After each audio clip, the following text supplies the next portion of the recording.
It saddens me to see that in these countries there are supposedly our allies, that they continue to persecute Christians.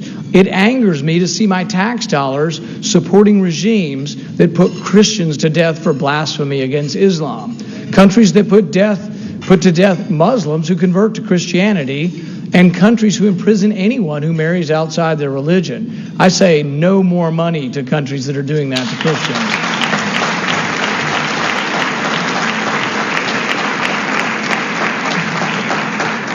There's a war on Christianity, not just from the liberal elites here at home, but worldwide. And your government, or more correctly you, are having to pay for it. You're being taxed to send money to countries that are not only intolerant of Christians, but openly hostile. Christians are imprisoned and threatened with death for their beliefs. In Pakistan, Asia Bibi, a Christian, sits on death row. Her crime, according to her, is that she dared to drink from a glass that belonged to a Muslim co-worker.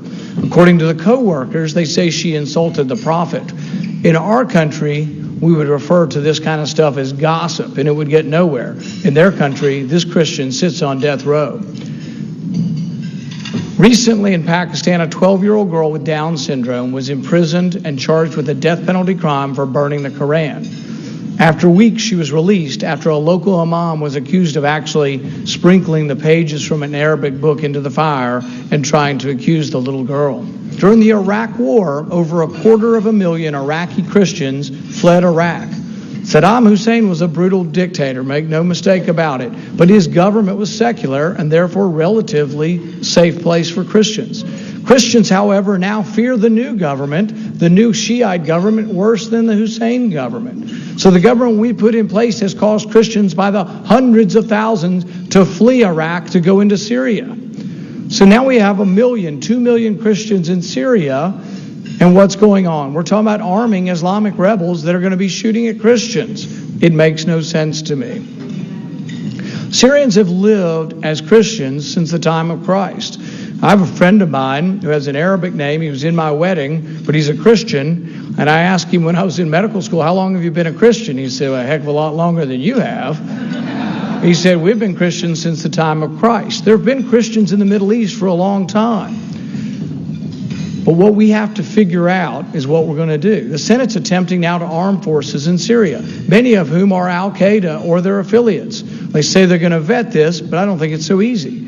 They do this out of a misguided attempt to stop the violence in Syria. But I think instead their actions will bring more violence and more persecution of Christians who have long been protected in Syria. Before the Arab Spring, Christianity flourished in small outposts like the Coptic Christians in Egypt.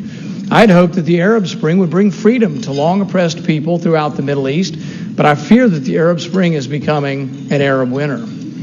Today, Christians in Iraq, Libya, Egypt, and Syria are on the run, persecuted or under fire, and yet we continue to send aid to the people who are chasing them. While they burn the American flag and the mobs chant death to America, more of your money is sent to these haters of Christianity. Even if all of the atrocities to Christians were not occurring in these countries, we simply don't have the money to engage in this foolishness. We must first borrow the money from China to send it to Pakistan. While American soldiers spent a decade fighting to liberate Iraq, and while American taxpayers have sent nearly $470 million in aid, Carl Mueller, president of Open Doors, describes what is going on there as religicide. Before the toppling of Hussein, Mosul, a city in Iraq, was home to 75,000 Christians, but now the numbers dropped to 25,000. Christian homes are set on fire, bombs are placed in their cars, Christian families are receiving threatening letters to leave Iraq or be kidnapped or killed. It's clear that American taxpayer dollars are being used to enable a war on Christianity in the Middle East, and I believe it must end. Pope John Paul II spoke about a culture of death. He talked about a war of the powerful against the weak. As Christians, we know we must always stand with the most defenseless. I believe that no civilization can long endure that does not respect life from the not yet born to the life's very last breath.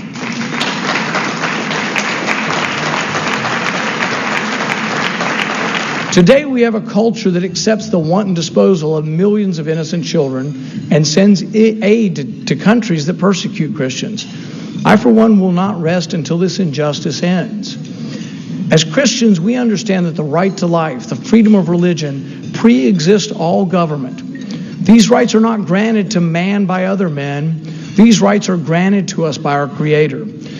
God help us in these troubling times to make wise decisions, to make moral decisions, and to listen to the voice of God that lives and breathes and resides in us all.